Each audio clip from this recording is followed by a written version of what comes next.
Como montar o setup antes do processo de polimento? Chegou o carro até a sua empresa de estética automotiva e você vai fazer um processo de polimento nele para vitrificar ou qualquer tipo de proteção. Você tem que olhar algumas coisas. Primeiro, qual o tipo de verniz que você está trabalhando? A gente não precisa seguir exatamente essa ordem, mas duas coisas que vai fazer uma diferença muito grande. Qual o tipo de verniz que você está trabalhando? Se é um verniz macio, médio ou duro? E qual os defeitos que você vai corrigir? Por exemplo, pulverização de tinta, se tem riscos médios, se tem risco suave, se tem muito risco. Porque em cima disso, você vai pegar a máquina adequada, composto adequado e boina adequada. Porque eu sempre falo, nós temos vários tipos de politrizes, nós temos boina de corte, corte alto, corte médio, refino, nós temos vários, e compostos também com a intenção de corte alto, médio e baixo. Então, olha esses dois pontos que com certeza você vai conseguir montar um setup muito legal. Quando o cliente ele chegar para você para fazer um orçamento de trabalho, observe, olhe todo o carro, inclusive se esse carro aqui não tem repintura. Porque pode ser que tenha uma repintura ali, que a textura da superfície de pintura está muito diferente. Pode ser também que você tenha contaminações e pulverizações diferentes em várias partes do carro. Então, olhe isso, tipo de verniz, tipo de defeito que você vai corrigir e acrescentando contaminações que tem sobre a superfície de pintura. Quantas etapas você faz no polimento comercial e no polimento técnico? Deixa eu contar uma história. Foi depois de 2015. Eu fui convidado para participar de um evento em Águas de Lindóia, onde nós detalhamos um carro no meio do evento. Nós estamos em 2024. Praticamente, vamos colocar 8, 9 anos atrás, eu fiz um polimento técnico no meio do evento com 2 etapas. Por que isso, gente? Eu falo que nós temos que olhar a evolução. Porque as camadas de verniz elas mudaram, as camadas das tintas elas mudaram, as máquinas mudaram, os compostos e as boinas, tudo isso mudou. Tudo isso aí mudou. Só que mudança, o que eu quero dizer? Eles evoluíram e muito.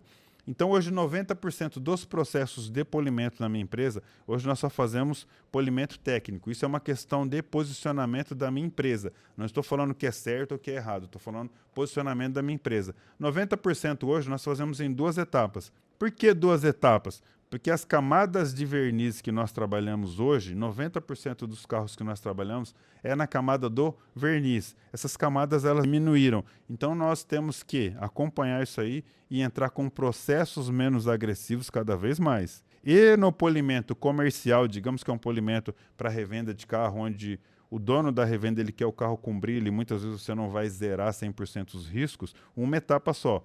Para isso, no mercado também nós temos máquinas, compostos e boinas que te dá a solução em apenas uma etapa. E isso vai impactar também diretamente aonde? Na parte financeira da sua empresa. Então é muito importante você acompanhar essa evolução, entender os mercados, entender o mercado de estética automotiva, entender os produtos que nós temos à nossa mão, porque os produtos estão acompanhando essa evolução. E você, profissional de estética automotiva, você está acompanhando essa evolução? Tenho muita dificuldade em fazer carro na cor escura. E essa aqui que eu até falou dicas, para eu dar algumas dicas. Gente, hoje 90% dos carros que nós trabalhamos, você trabalha mais de 90%, você trabalha na camada do verniz. Mesmo que você não trabalhe na camada do verniz, se você não fizer uma técnica correta no processo de polimento, com certeza absoluta vai ter holograma. O que vai mostrar o holograma ou não, nem precisa colocar no sol. Gente, nem precisa colocar no sol. Iluminação adequada no seu estúdio, você já vai ver a diferença. Você já vai ver os hologramas ou os defeitos que foram gerados no processo de polimento com uma técnica errada. Só você ter uma iluminação adequada. Então, defeito em polimento, você com a iluminação adequada, ele vai aparecer, você trabalhando em cores escuras ou cores claras. A diferença, vou repetir aqui, na iluminação que você usa, você não está vendo isso aí. Mas como nós trabalhamos 90% na camada do verniz, o verniz é incolor. Então, a partir do momento que você usar a técnica correta, que hoje nós temos compostos, nós temos boinas, as politrizes que nós estamos no mercado hoje, elas te ajudam muito para você fazer um polimento que não deixe holograma, entendeu? Então, amigo, não se preocupe tanto com o carro, se preocupe com 2 coisas, com a iluminação que você tem na sua empresa de estética automotiva e com a técnica que você está usando para fazer o processo de polimento. Qual é a melhor politriz, rotativa ou orbital? Amigo, essas ferramentas, digamos que elas não competem entre elas.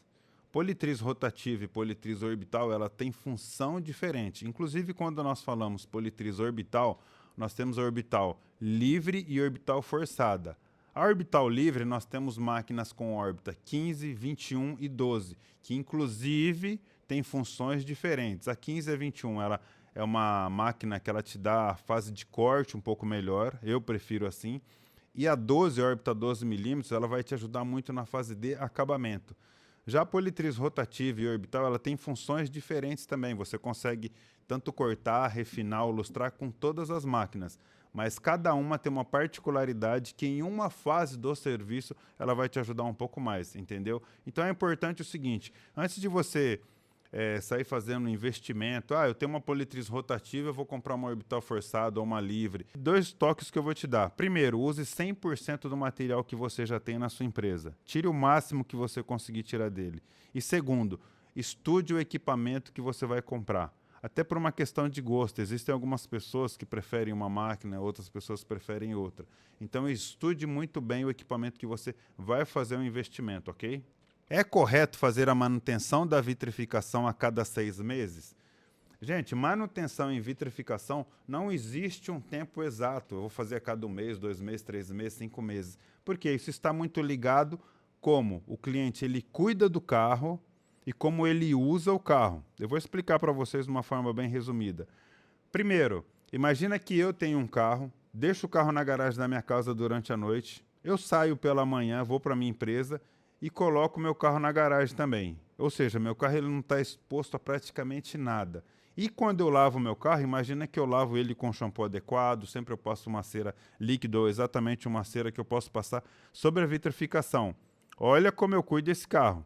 Aí você imagina que eu tenho um segundo carro que eu fiz a vitrificação junto, ou seja, os 2 carros eu vitrifiquei no mesmo dia. E esse segundo carro é um carro que eu não tenho espaço para colocar ele na minha garagem, então ele fica exposto ao tempo. E aos finais de semana eu vou para uma fazenda, eu vou para um sítio, eu uso esse carro para, sei lá, eu uso ele de forma que eu paro ele embaixo de árvore, coisas assim. São 2 carros que eu vitrifiquei no mesmo dia, porém eles sofrem de formas diferentes as ações do tempo, lavagem, tudo.